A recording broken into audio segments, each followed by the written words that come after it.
haala kamiin keessattiyyuu qabsaan tasabdiin kutatu jechuudha. Rakkoo qabsoon irraa anna jennee ni jaalladha. Akkanii guyyaa miilla duwwaan ta'e sammuu koo na dhukkube miilla koo na dhukkube kan hin jenne ajaja dhaabichaa galmaan ga'uuf sana keessatti maaltu si barbaachisa? Naamusa si barbaachisa. Naamusi kan akka dhagaa ta'e qabaachuudha qabdaa jechuudha. Naamusa yoon qabaan gatiin qabdu saba kana keessatti. Sabni kun naamusa ta'e kan akka dhagaa jabaatu yoo nuti jaallummaa yoo nuti yoo seenitu jaartiin karaa deemtu bishaan baattee deemte irraa fuunee gatii irra keenne fiinnee dhannee mana see jala dhaabne yoo dabarre yeroo seen karaa deemtu hurraa irraa fuunee baanne dhannee karaa iddoo tokko keenye yoo kana goone jaallummaan uummanni kun falleef hin qabu nu kabaja nu jaallata walquma ulfinaa immoo abbaatu of jala baataa jedhu. Suuratti gochuuf qabsoo kana qabu waan xiqqoo tokko jiraata. Mootummaan jireenya kaleessa dhiigatti dhangalee jaallanitti wareegama.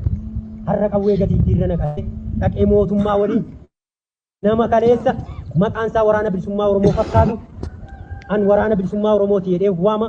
Har'a garuu qawwee gatiitti irra naqatee dhaqee diina waliin taa'ee diina waliin ooma ulatee miseensa waraana bilisummaa Oromoo akeekaaf faayyochotti amane immoo dhaqee diina waliin taa'ee tartiinessee hamataa jira jechuudha. Iddoo isin irra turtan iddoo isin sakattanii irratti geggeessaa turtanitti maaltu jedhamaa ture? Uummanni rakkoo hamaa keessa jira jedhaa ture. Garuu uummatichi waraanni kun waraana nageenya nuu fidee dhufee jira. Maallaqa nama hin gaafattu waan ta'eef caasaa qabda waan ta'eef gaafatama yoo garmalee waa nama gaafattee nama harkaa waa fuute akka seerritti gaafatu hin beekaa jechuudha. Garuu barattee baateen akka seeraan itti gaafatamtu ni beekaa jechuudha. Har'aa jechuudha. Garuu warri akeekaaf baay'ochatti namanni dantaan ijaaraman maqaan isaanii waraana bilisummaa Oromooti jedhanii of waaman sun maal godhan? Naannoo sanatti boqqolloon lafarratti dhumee jedhaa turan. Olola sobaas irratti ololaa turan. Ijaajjiitti boqqolloon dhabamee jedhaa turan.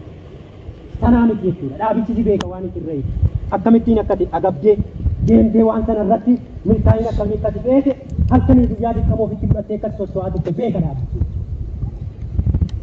Sobaan hin sobe jechuudha. Dhudhuubaan hin dhudhuubu.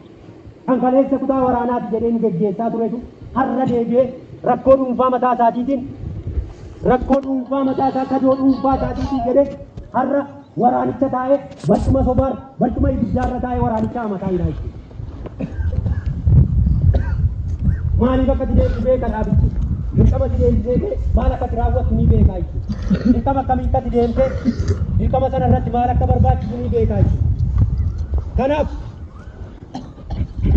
an wanti siin jedhu waan baay'ee haasa'anii gatiin qabu waanuma xiqqoo haasa'ame sana hojiitti hiikuudha jechuudha. Kanaaf jaallan qabsoo wareegama namaa gatiitti gochuudha qabna. Wareegama jaallaniitti gatii gochuudha qabna. Jaallan kaleessanii biraan miilli naaffatee har'a sanyii ifaan hin galan. Namoota hedduun miilli irraa cite akkamitti galaree caakaa keessa jira jechuudha. Waraana guddina mooraa keessa jira kan miilli irraa cite karra isaa san madaa'ee jiru jechuudha. Akkatti galuudha. Akkamitti gala? Har'a garuu isaan bosonatti dhiisanii galanii jechuudha. Bosona keessatti hafanii jechuudha.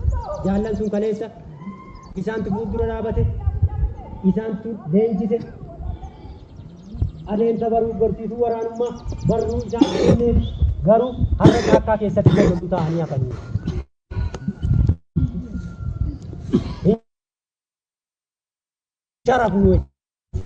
Sharafuun qabnu jechuudha. Qabsoon kun galmanii geessa. Goomini jechuudha. Oromiyaan dhiibmaan seetiin bilisoomte.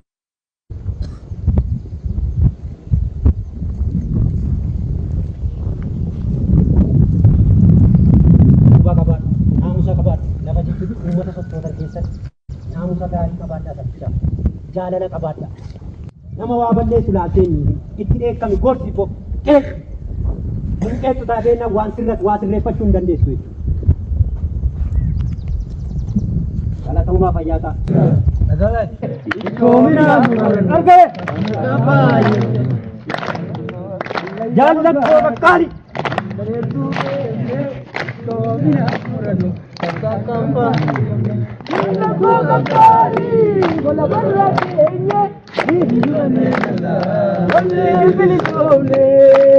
Osoo arguute madaalamu fannoo biljina irruun qabnu gara dabsiisaa har'a geenye Oromoodhaaf maal hin taane lafeetti jabuun